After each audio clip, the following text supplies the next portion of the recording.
Right Quthbullapur పారిశ్రామిక ప్రాంతాల్లో కేటీఆర్ బృందం పర్యటిస్తుంది. అందులో భాగంగా సనత్ నగర్ పారిశ్రామిక ప్రాంతాల్లో పర్యటించిన తలసాని శ్రీనివాస్ యాదవ్ అసలేం మాట్లాడారో ఒకసారి చూద్దాం. ఇండస్ట్రీస్ ఇవన్నీ దీన్ని ఏం చేసిరంటే ఇప్పుడున్న మార్కెట్ వాల్యూకు అంటే 45 కోట్ల రూపాయలు ఉన్న ఎకరానికి ఇక్కడ 6 కోట్లకి ఇచ్చేసి ఆ తర్వాత ఆయన ఇండస్ట్రీ తీసి రియల్ ఎస్టేట్ చేసుకోవచ్చు, కమర్షియల్ చేసుకోవచ్చు, ఆయన ఇష్టానుసారం భూమిని చేసుకోవచ్చు. మరి దాంట్లో పనిచేసే వర్కర్స్ ఏమవుతారు, దాంట్లో పనిచేసే కార్మికులు ఏమవుతారు? ఈ ఆలోచన ఏమన్నా ప్రభుత్వానికి ఉందా? అయినా ఇంత హరీబరీగా జీవో ఇచ్చి మీరు 2 నెలల కాలం 3 నెలల కాలంలో చేయాలనేటువంటి తొందర మీకేమొచ్చింది? మీరు ఒక పాలసీ తెచ్చినప్పుడు ప్రజల అవసరాలకు అనుగుణంగా ఉండాలి. ఈ రోజు గ్రేటర్ హైదరాబాద్ లో 1,50,00,000 మంది తెలంగాణ వాస్తవ్యులే కాకుండా ఇతర రాష్ట్రాలు ఇతర దేశాల నుంచి కూడా నివాసం ఉంటున్నారు. వాళ్ళ అవసరాలు ఏంది, వాళ్ళకు కావాల్సింది ఏంది? హాస్పిటల్ లేదు, ప్రాపర్గా స్కూల్ బిల్డింగ్లు లేవు, అంగన్వాడీలు లేవు, బొందలగడ్డ లేదు, గ్రేవ్ యార్డ్ లేదు, బరెల్ గ్రౌండ్ లేదు.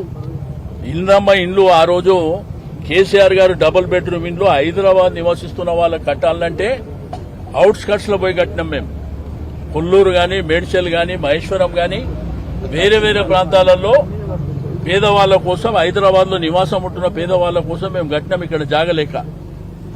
కానీ మీరు అప్పనంగా ఈ భూములను దారదత్తం చేయాలనేటువంటి దీని వెనుక ఎంత పెద్ద భారీ కుట్ర ఉంది, భారీ కుంభకోణం ఉందో ప్రజలందరికీ తెలుస్తుంది. మేం ప్రజల పక్షాన పోరాటం చేస్తున్నాం. ఈ 9,292 ఎకరాలు ఎంతమందికి ఉపయోగపడుతుంది? ఆ ఉన్న ఇండస్ట్రీ 200 మందికి ఉపయోగపడుతుంది. కానీ ఇక్కడ ఉన్న జనాభా ఎంత? 1,50,00,000 మందికి. ఇప్పుడు ఉన్న ఈ కంపెనీ తీసేసి ఇక్కడ రియల్ ఎస్టేట్ ఏదైతే అపార్ట్మెంట్స్ కడితే దాని ఫెసిలిటీస్ ఓడియాలి. ఇప్పటికే ఫెసిలిటీస్ లేవు, ఇన్ఫ్రాస్ట్రక్చర్ లేదు. నీకు ఇక్కడ వాటర్ కావాలి, కరెంటు కావాలి, స్తంభాలు కావాలి, రోడ్ కనెక్టివిటీ కావాలి. దీనికి ప్రొవిజన్స్ ఏం లేవు. కాబట్టి ఇది భూమాయ, భూ దోపిడీ భారీ ఎత్తున జరుగుతుంది. ఎవరికి కట్టబెట్టడానికి, అప్పనంగా ఇది అమ్ముకోవడానికి నీకు రైట్ ఎవరిచ్చారు? ఈ రోజు ప్రజాప్రభుత్వం అంటే ఇదేనా?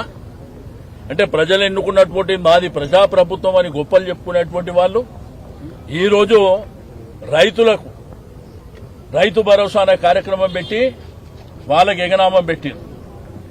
యువతరానికి నిరుద్యోగులకు ఉద్యోగాలు ఇస్తామని చెప్పి వాళ్ళకి ఎగనామం పెట్టారు. ఇంట్లో ఉండే మహిళలకు 2,500 రూపాయలు ఇస్తామని చెప్పి వాళ్ళకి ఎగనామం పెట్టారు. వికలాంగుల పెన్షన్ 6,000 ఇస్తామని చెప్పి